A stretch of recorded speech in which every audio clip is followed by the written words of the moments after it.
จากประเภทของการวิจัยโดยทั่วไปที่กล่าวมาแล้วจะขอเสนอการวิจัยทางการศึกษาที่มุ่งประโยชน์เฉพาะเพื่อแก้ปัญหาทางการศึกษาหรือนำไปใช้เป็นข้อมูลในการพัฒนาการศึกษาซึ่งได้แก่การวิจัยเชิงสำรวจทางการศึกษาและการวิจัยเชิงประเมินมีรายละเอียดดังนี้ค่ะการวิจัยแบบสำรวจหรือ Survey Research เป็นการวิจัยศึกษาปัญหาอย่างกว้างๆเป็นการสำรวจหาข้อมูลเกี่ยวกับสภาพความเป็นจริงหรือลักษณะทั่วๆไปของสิ่งที่ทำวิจัยจุดประสงค์เพื่อทราบปัญหาและนำไปแก้ปัญหาในสภาวะการในปัจจุบันจึงนิยมใช้เพื่อการปรับปรุงงานหรือแก้ปัญหาเกี่ยวกับนักเรียนหลักสูตรการสอนการวัดประเมินผลการบริหารโรงเรียนเป็นต้นการสำรวจทางการศึกษามีดังนี้ค่ะการสำรวจโรงเรียนเป็นการสำรวจสภาพทั่วๆไปของโรงเรียนเช่น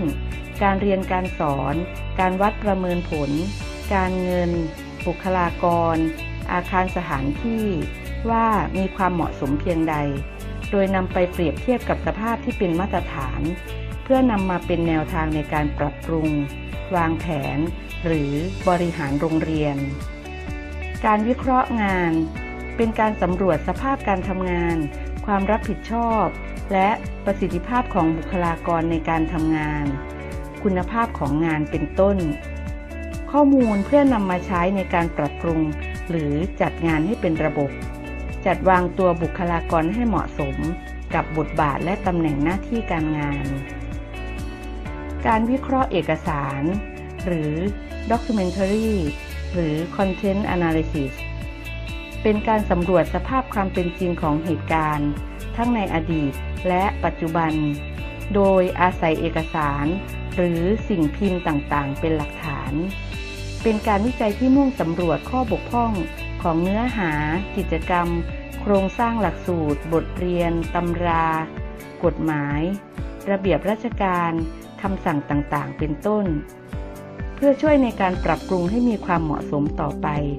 ทั้งยังทำให้ทราบแนวโน้มที่จะเกิดขึ้นในอนาคตอีกด้วยการสำรวจประชามติหรือ Public Opinion Survey เป็นการสำรวจความคิดเห็นและความนิยมของประชากรส่วนใหญ่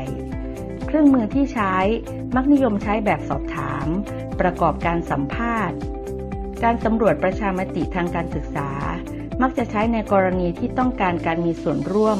ในการตัดสินใจในเรื่องสำคัญ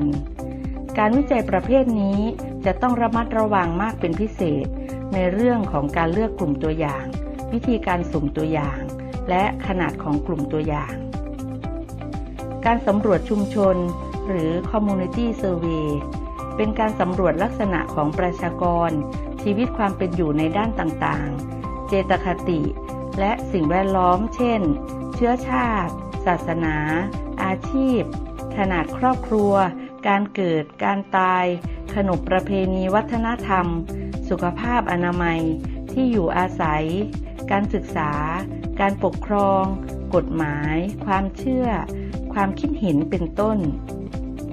การวิจัยชนิดนี้มุ่งนำข้อเท็จจริงนั้นมาประกอบการตัดสินใจในการปรับปรุงหรือแก้ปัญหาของชุมชนนั้นๆนั่นเองการสำรวจชุมชนเป็นการวิจัยที่ศึกษาหลายอย่างหลายเรื่องในเวลาเดียวกันไม่ได้จำกัดเฉพาะความคิดเห็น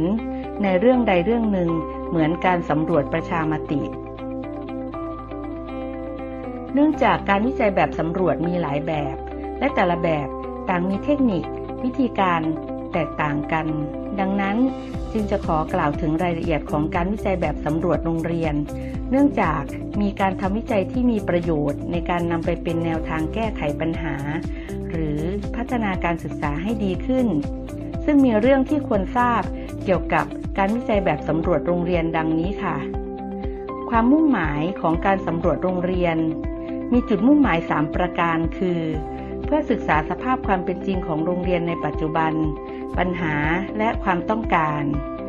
ดังมีรายละเอียดของการศึกษาภายในโรงเรียนนั้นๆดังนี้ค่ะเพื่อเปรียบเทียบสภาพต่างๆของโรงเรียนกับเกณฑ์มาตรฐาน พื่อค้นหาแนวทางปรับปรุงโรงเรียนการวางแผนการจัดการศึกษาและการบริหารการศึกษาลักษณะสำคัญของการสำรวจโรงเรียนมีลักษณะดังนี้เป็นการวิจัยเพื่อรวบรวมข้อมูลพื้นฐานประกอบการตัดสินใจการแก้ปัญหาหรือการวางแผนงานของโรงเรียนเป็นการวิจัยเพื่อรวบรวมข้อมูลเกี่ยวกับสภาพทั่วไปของโรงเรียนลักษณะของผู้เรียนบุคลากรและกระบวนการเรียนการสอนเป็นการวิจัยเพื่อรวบรวมข้อมูลเพื่อนำไปตีความและประเมินผลการจัดการศึกษาในโรงเรียนเปรียบเทียบกับอดีตหรือเปรียบเทียบกับโรงเรียนอื่นๆก็ได้ประโยชน์ของการสำรวจโรงเรียนมีประโยชน์ที่สำคัญดังนี้คือเพื่อนำมาใช้ปรับปรุงการจัดการศึกษาในโรงเรียนเพื่อนำมาใช้ในการกำหนดนโยบายของโรงเรียนให้สอดคล้องกับสภาวะการปัจจุบันและความต้องการในอนาคตเพื่อนำมาใช้ประเมินผลการจัดการศึกษาว่าเป็นไปตามเป้าหมายที่กำหนดไว้หรือไม่หัวข้อการศึกษาในการสำรวจโรงเรียนเช่นการสำรวจสิ่งแวดล้อมในการเรียนได้แก่สภาพแวดล้อมทางกายภาพสภาพแวดล้อมทางวิชาการสภาพแวดล้อมทางสังคมห้องสมุดวัสดุอุปกรณ์การเรียนเป็นต้น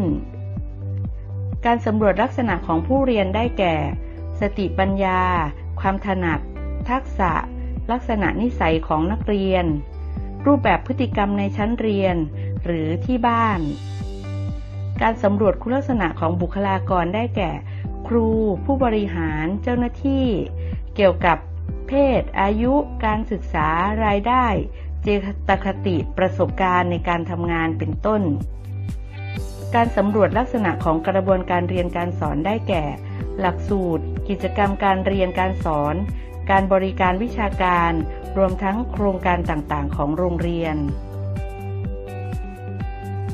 ตัวอย่างงานวิจัยแบบสำรวจทางการศึกษาได้แก่สำรวจความสนใจการเข้าศึกษาต่อของนักเรียนชั้นมัธยมศึกษาปีที่ 6 ของโรงเรียนแห่งหนึ่งโดยรุจิการละบุษัตสำรวจความคิดเห็นของประชาชนเรื่อง